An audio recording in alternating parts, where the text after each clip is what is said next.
అనేది టేకప్ చేయడం జరుగుతుంది. ఒక 7 డిపార్ట్మెంట్లు ఎజెండాలో పెట్టడం జరిగింది.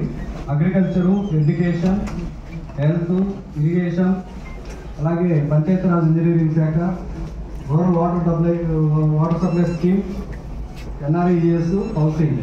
సో ముందుగా అగ్రికల్చర్ సంబంధించి 3 డిస్ట్రిక్ట్స్ నుంచి వచ్చినటువంటి డిస్ట్రిక్ట్ అగ్రికల్చర్ ఆఫీసర్స్ వచ్చి క్లుప్తంగా మీ విషయాలు తెలియజేస్తుందో కోరుతున్నాను.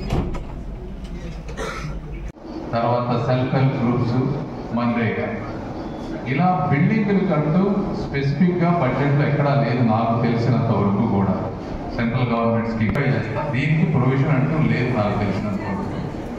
అది మీకు ఎక్కడన్నా ఏదైనా స్కీమ్లో ఇది వర్క్ అయ్యే అవకాశం ఉందని నేను నాకు ఒక ఇస్తే డెఫినెట్గా అందులో నేను వర్క్ చేస్తాను. బట్ నాకు ఇప్పటివరకు తెలుసు ఎందుకంటే ఆల్రెడీ దళారులు చాలా ఇబ్బంది పడుతుంది. మధ్యలో అంటే కృష్ణపేట డిస్టిక్ జిల్లా కలెక్టర్ గారు గుంటూరు ఇక్కడ ఉన్నారు, బిఎస్సీ బాపట్ల ఉన్నారు. తక్షణం ఎందుకంటే గుంటూరు జిల్లాలో డివైడెడ్ డిస్టిక్లో గుంటూరు కాకుండా మొత్తం వరి మీరు తక్షణమే చర్యలు తీసుకోండి. రిలయన్స్తో మాట్లాడితే బీజేపీ కానీ ఏమైనా ఎందుకు ఆగింది ప్రభుత్వం ఇమీడియట్గా మీరు ప్రకటన చేయాలి. మీరు దాన్ని ఇంప్లిమెంటేషన్ కూడా తీసుకురావాలి ఇమీడియట్గా. ఎందుకంటే రికగ్నైజ్ చేసి వెంటనే చర్యలు తీసుకుంటే బాగుంటుంది. మాట్లాడుతూ మీకు ఒక్కళ్ళకి ముఖ్యం అనే విధంగా మీరు ముందుకు తీసుకెళ్తే ఇందులో నాకు ఛాయిస్ ఏముంటుందో నెక్స్ట్ టైం రాకుండా ఉండటం తప్పించి దయచేసి ఇక్కడ ఉన్న వ్యక్తులు మీరు రాజకీయాలు ఏదో ఎలక్షన్ ముందే రాజకీయాలు మాట్లాడతారు, అంతేగాని ఇప్పుడు ఏదైనా సరే సమస్యల గురించి మీరు చెప్పండి. వ్యక్తిగతంగా ఉండకూడదు, అవి ప్రజలకు ఉపయోగపడే విధంగా మీరు మాట్లాడండి, వింటాం. సాధ్యమైనంత వరకు మంచి మనసుతోటి చేయడానికి ప్రయత్నిస్తాం. 1, 2 sir. Thank you sir. MP గారు లేకుండా సెంటర్ నుంచి ఫండ్స్ రావు. ఇక్కడ ఎమ్మెల్యేలు ఇది లేకుండా మన ఉంది కాబట్టి సరే జరిగింది పెద్దల దృష్టి తీసుకెళ్ళారు. మన మధ్య సెంట్రల్ మినిస్టర్ గారు ఉన్నారు, ఎంపీ గారు ఉన్నారు. వారి టైం ఎందుకంటే చాలా విలువైంది. దయచేసి నేను అందరికి చేతులు జోడించి అడుగుతున్నాను.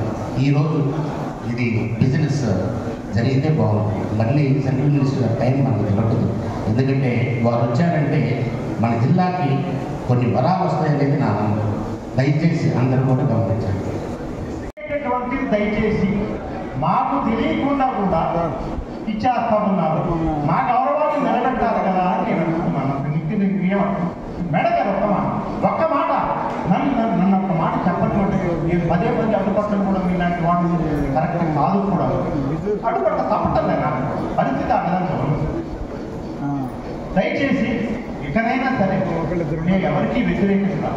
ఎమ్మెల్యే గారు ఇచ్చినా గౌరవిస్తాం, ఎంపీ గారు ఇచ్చినా గౌరవిస్తాం. మేమేం వారిని ఆదరించవలసిన అవసరం మాకు. అయితే నా గౌరవాన్ని కాపాడాలి చెప్తాం.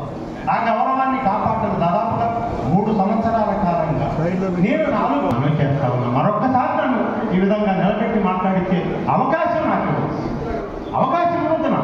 దయచేసి మీరే పరిష్కారం చేసే విధంగా చేయమని అడుగుతున్నాను. సభ్యులందరికీ